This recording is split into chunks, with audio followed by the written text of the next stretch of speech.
Hi viewers, welcome to cine clicks. இன்றைக்கி நம்ம cine news நிகழ்ச்சியில் பார்க்க போகிற நியூஸ் என்னென்னா,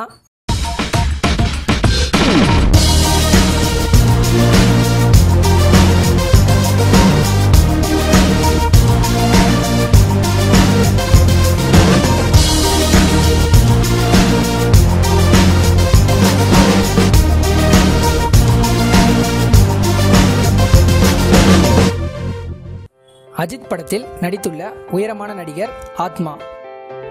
அஜித்தின் என்னை அறிந்தால் படத்தில் வில்லன் குரூப்புடன் வருவதற்கு ஒரு உயரமான நடிகர் வேண்டுமென்று சில மாதங்களாக தேடுதல் வேட்டை நடத்தி வந்தார் கௌதம் மேனன். அப்போதுதான் ஆத்மா என்ற வில்லன் நடிகரின் போட்டோ கௌதம் மேனனின் பார்வைக்கு சென்றிருக்கிறது.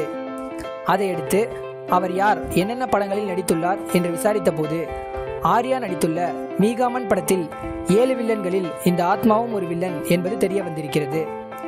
அதனால் உடனே அவரை அழைத்து என்னை அறிந்தால் படத்திற்கு புக் பண்ணியிருக்கிறார் கௌதம் மேனன்.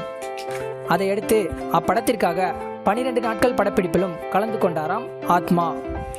அந்த அனுபவம் குறித்து அவர் கூறுகையில், அஜித் சார் படத்தில் நடிக்க வேண்டும் என்பது எனது பெரிய ஆசைகளில் ஒன்று. அதனால் என்னை அறிந்தால் படத்திற்கு செலக்ட் ஆனதும் பெரிய மகிழ்ச்சி அடைந்தேன். ஆனபோதும் அஜித் மிகப்பெரிய நடிகர் என்பதால் ஒருவித பயம் இருந்தது. ஆனால் அவரை சந்தித்த போது ரொம்பவும் கேஷுவலாக என் தோள்களில் கையை போட்டு பேசினார். அவரது யதார்த்தமான பேச்சு எனக்கு அவர் மீது இருந்த பயத்தை போக்கியது.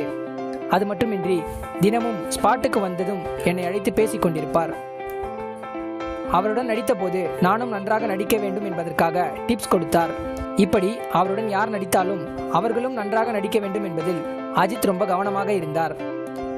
அவர் பழகுவதையும் மற்றவர்களும் நன்றாக நடிக்க வேண்டும் என்று ஆர்வம் காட்டுவதையும் பார்த்தபோது ஈகோ என்பது துளியும் இல்லாத ஒரு சிறந்த நடிகர் அஜித் என்பதை உணர்ந்து கொள்ள முடிந்தது. அதேபோல் கௌதம் மேனனும் என்னிடம் அழகாக வேலை வாங்கினார்.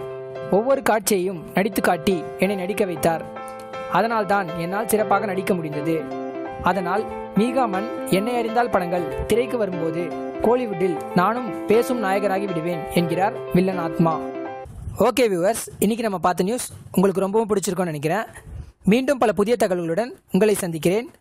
அதுவரை உங்களிடமிருந்து வணக்கம் கூறி விடைபெறுவது உங்கள் மணி. தேங்க்யூ.